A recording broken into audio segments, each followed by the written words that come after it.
Hey, welcome back, Kicking It fam. This week I'm here to teach you Braiding 101.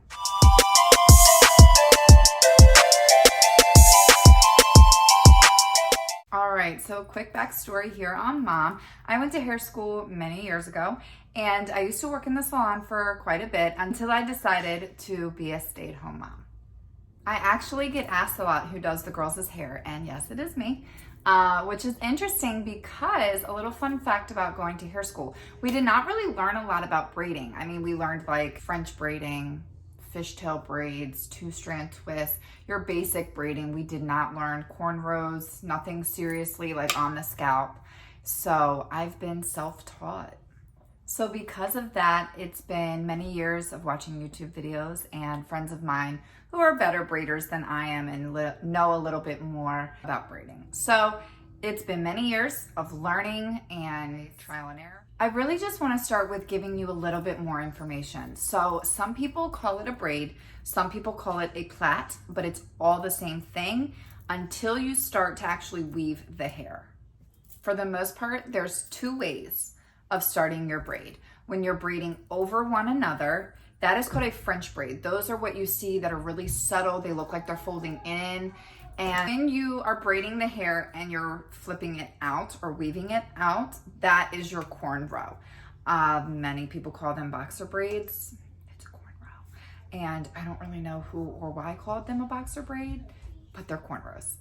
You can braid on the scalp and you can braid off the scalp. Braids are awesome to add a little texture or a little fun to an updo for a wedding, a guest of a wedding, maybe just some curls with a nice braided accent. But for us, we use them as protective styles. And they can last us anywhere from 2 to 4 weeks, depending on how well the girls take care of them. Let's get started. You want to make sure that you have all the tools necessary to achieve your braiding style. Whether it's something you're looking to get a long 2 to 4 week wear, you want to have a cream or a gel, something to hold the hair down and make sure that it stays nice and neat. If you're doing an updo or just a braid for the day to add a little texture and accent to your style, a little spray of hairspray at the end of your styling session, and you're good to go. Other tools that you will need is a comb, a brush, and some clips. I did not realize that I threw away my mannequin, so I have to use Miss Ariel here. So the number one tip is you want to start, obviously, with tangle-free hair. You don't want to start your braiding style and have to stop halfway through to detangle, because the chance of that messing up your style is actually higher, especially if you're pulling down here and you have the scalp braided. You don't want to undo all that hard work you already started. I'm really just trying to teach the technique of braiding, whether it is a normal French braid or a cornrow. So I'm not going to go crazy as far as parting and making super cool straight lines. I am just going to take a front section here.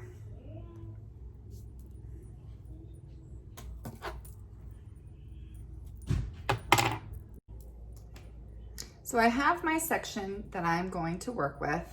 And anytime you're braiding, again, whether it's French braiding or a cornrow, you're always going to start with 3 sections. So you want to try and make the sections as equal as possible. I'm gonna turn her head to face me here a little, since I'm braiding in the front. The first braid we're going to do is the French braid. Now remember, the French braid is when you're braiding over one another. So we have our 3 sections. This is 1, 2 in the middle, 3 on the end. The only difference between when you braid and myself, I am left-handed, so I usually start with the right side. Some people start with the left side. Whatever side you start with is truly your preference. So I'm left-handed, I like to start with my right side. To French braid, you're going to weave in or fold over. So you're going to take number 3, 1, 2 in the middle, 3 on the end. You're going to take 3 over your middle and swap that out. And now this is your middle on the right side. And then your number 1 on the left goes now over your new middle, which was your 3. All right, so now we have 1, 2 in the middle, 3 on the right. Right is going to go over the middle again, and then your left is going to come over the middle. So every time you cross over, your sections are changing the number. So now this is 1, 2 in the middle, 3 on the end. 3 over the middle. So your 3 now becomes the middle strand for your next pass. And your left comes over the middle. And now the middle has become your left. So left, middle, right. And you're just going to follow that technique over the middle strand.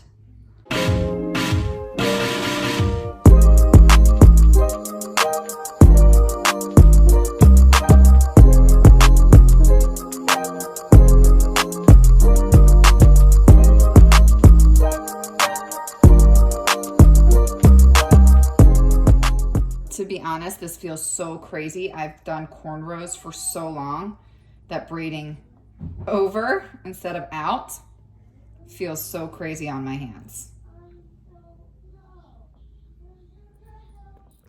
So there is your French braid off the scalp. We're not going to get too fancy in this video with braiding on the scalp. It's really just teaching the technique and the difference between a French and a cornrow.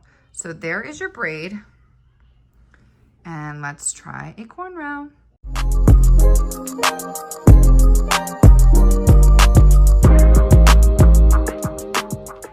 I'm going to leave this French braid so that we can see the difference between that and the cornrow we're going to do now. So again, I'm just going to take a section of hair, sectioning into 3, just like before.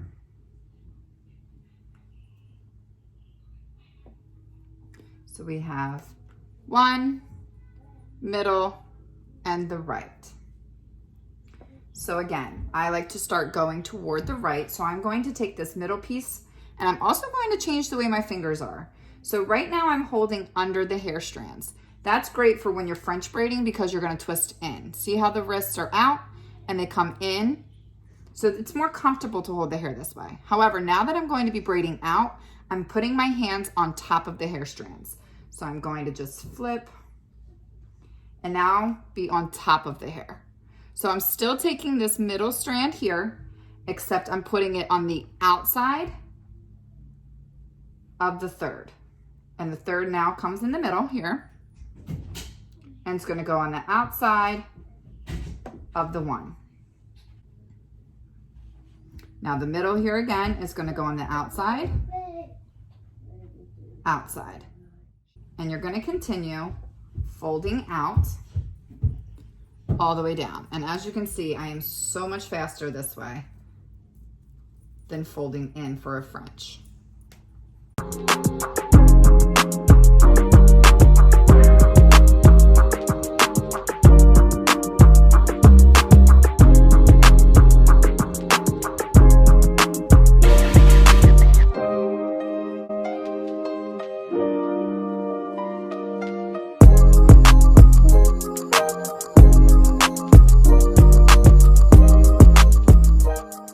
Cornrow is more bold and does stand out if you put the French braid and the cornrow next to each other. You can tell this one is a lot more subtle, and the cornrow definitely looks bigger and sticks out because of the technique and the difference of the weaving of the hair.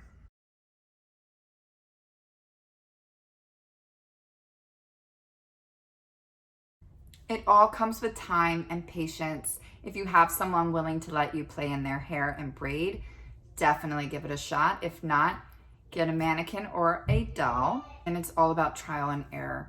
So always remember, a French braid you want to hold under the hair strands and fold in. And when you're cornrowing, you're going to hold on top of the hair strands and fold out. All right? Good luck. I hope this video helped you, even the smallest bit. If you haven't already, please follow us on Instagram at @the_Kennedys3. If you would love to see another braiding video, maybe one teaching you how to braid on the scalp, please DM us on Instagram and I will get that going for you guys. Thank you. Don't forget to like and subscribe. Bye.